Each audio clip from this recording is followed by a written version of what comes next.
BBM, importante ba siya? Bakit? Kung nandyan si Digong, importante ba din si Digong? Yeah. Speaking of rally ni BBM sa Davao, huwag nyo kong hamunin. Ako, inaantay ko lang na mag-comment kayo patungkol sa ganyan. So, syempre, nag-comment kayo patungkol sa ganyan. Meron ako ipapakita sa inyo. Eto mga kababayan. Eto na.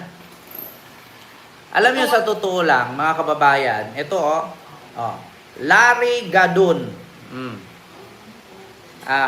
Nilangaw daw ang PDP rally. Speaking of rally Nakakatawa. Pakinggan nyo. Nakakaawa. Itong proclamation of senatorial candidates ng PDP laban na pinungunahan ni former President Duterte. Isipin nyo, napakakunti ng tao at considering that this is a proclamation of senatorial candidates. Dapat yan mga tipong nasa Luneta Grandstand or Araneta Coliseum or Philippine Arena or yung malalaking venue. No? Hindi kagaya noong sa alyansa na pinangunahan ni President Bongbong Marcos na talagang libo-libo ang umattend doon sa Ilocos Norte at ganun din doon sa Iloilo. Libo. Itong kila Duterte, 100 lang. Wala pa 300, baka 100 plus lang. At karamihan dyan ay mga paid vloggers at mga supporters na sila-sila lang rin. This will reflect also why maisog rallies in all the parts of the country, yung lahat ng mga maisog rallies nila ay konting-konti lang umaattend. Kasi nga, wala naman talagang suporta, walang tao ang mga Duterte. Kaya lang nanalo yan noong 2016 dahil sinuportahan ng mga Marcos loyalists. Kasi no choice. Walang ibang pwedeng iboto. Alam nga naman, iboto namin si Marojas o kaya si Binay o kaya si Grace po. No choice. Talagang no choice. Kaya napilitan lang kami iboto si Duterte. Pero hindi nangangahulugan na kanya talaga yung boto. Okay? Ngayon, ganito. Noong 2016, noong 2021 pala, ay nagpa-survey ang Malacanang at inutusan ang mga congressman na mag-conduct ng mga internal surveys. At doon ay ang lumabas na number 1 na malayo ang percentage ay si BBM. Ang number 2 ay si Leni. Number 3 si Isko. Number 4 lang si Sara. Kaya hindi siya nag-decide na tumakbo. Kasi nag-mayor na lang siya, nag-file siya ng mayor sa Davao kasi alam nila na talagang walang boto ang Duterte.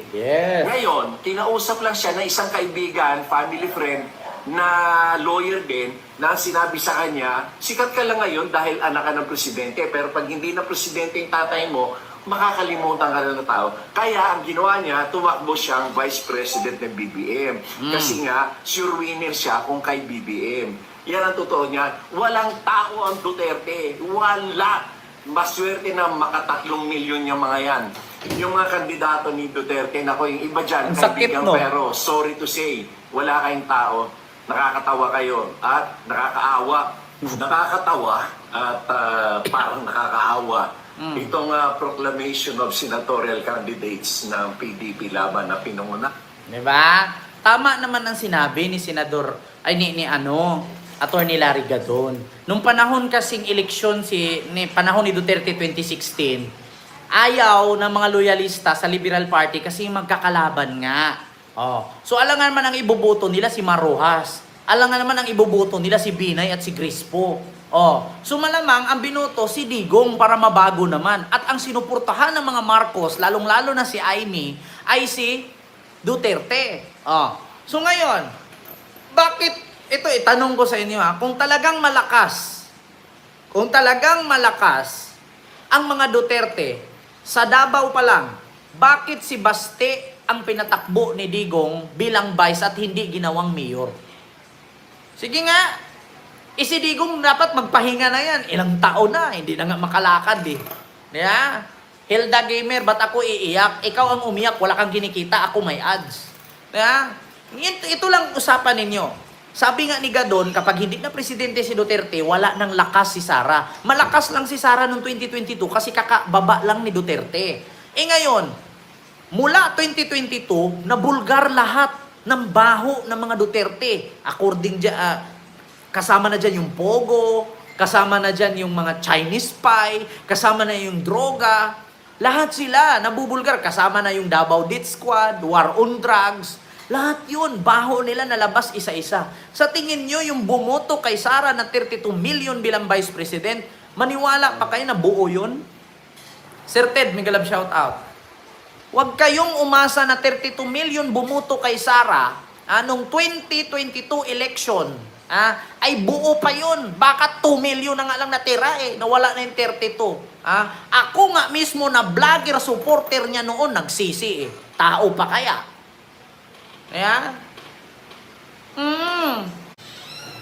Hindi nga nananalo kay Lenny. Sa tingin nyo, kung si Sara at si Lenny ang naglaban na noon, hindi mananalo si Sara. Kung wala si Marcos, hindi nag-back up ang mga Marcos doon at mga loyalista, hindi mananalo si Sara. Si Lenny, tandaan ninyo sulit. Kung ano yung boto niya noong 2016, ganun ang boto niya sa 2022. Yun ang totoong solid. Try nyo ngayon si Sara mag-rally. Punuin niya ang Pasig na magkulay berde, magkulay pink. Hindi kaya ni Sara yan. Yun ang totoong boto ni Lenny noong 2016, 15 million, noong 2022. Magkano ang boto ni Lenny? Hindi nawawala. Si Lenny pa nga lang hindi kayang tugbasan ni Sara. Maniwala kayo sa akin. Ang pinakatotoong solid na boto, yung boto ni Lenny. Hindi yun maitanggi. Kahit ako ngayon, loyalista ako, pero nakaka-proud. Ang pagsuporta kay Lenny sa mga supporter niya. Yun ang totoong hindi kaya. Hindi kaya ni Sara yun. Tandaan niyo si Lenny. Dalawa ang nagsanib puwersa.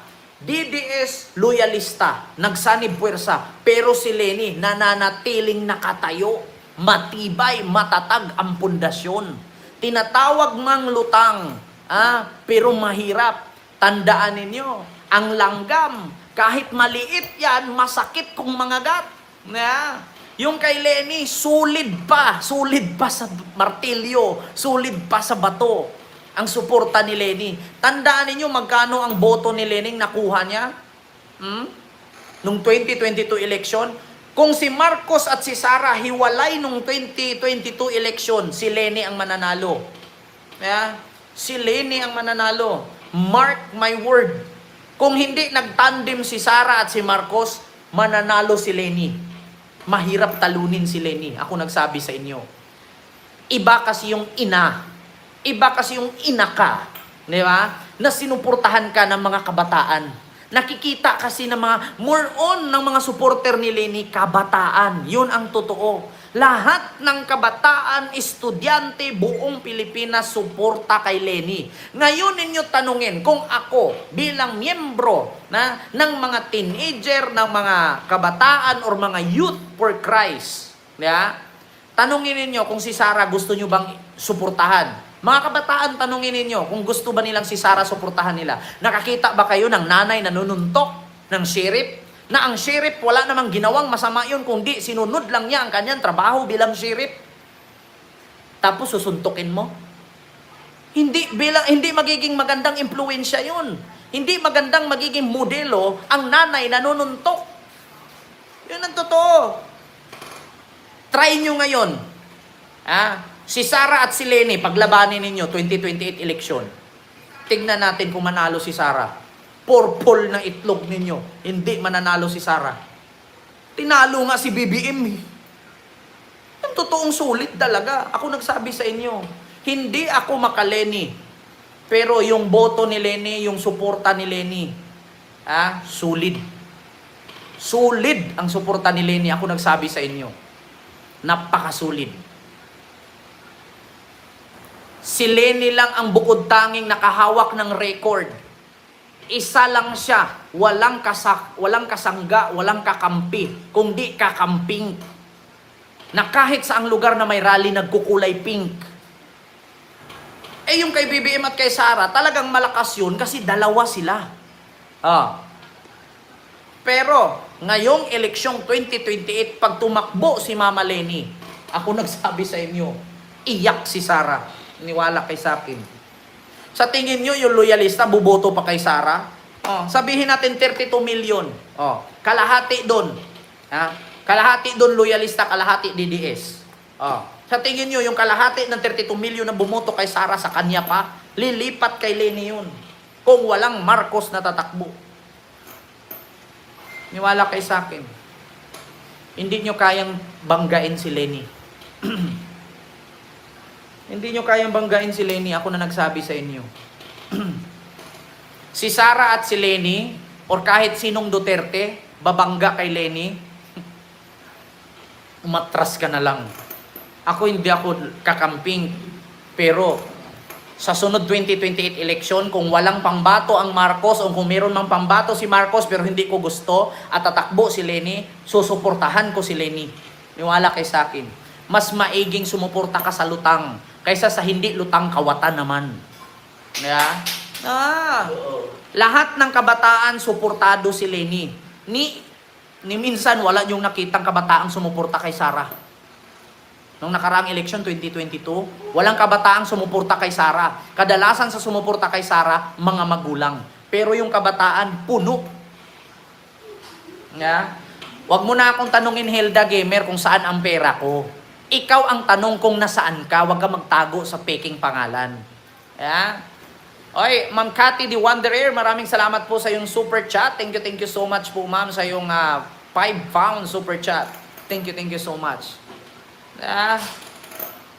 Ngayon pa nga lang, sabi-sabi ninyo, 40 million ang membro ni Dado. 40 million, pero nung nag-rally sa EDSA, hindi kayo umabot sa 1,000. Ngayon ninyo ipakita na si Sara malakas. Mag-rally kayo. Isahang rally lang, hindi yung paulit-ulit, nakakasawa.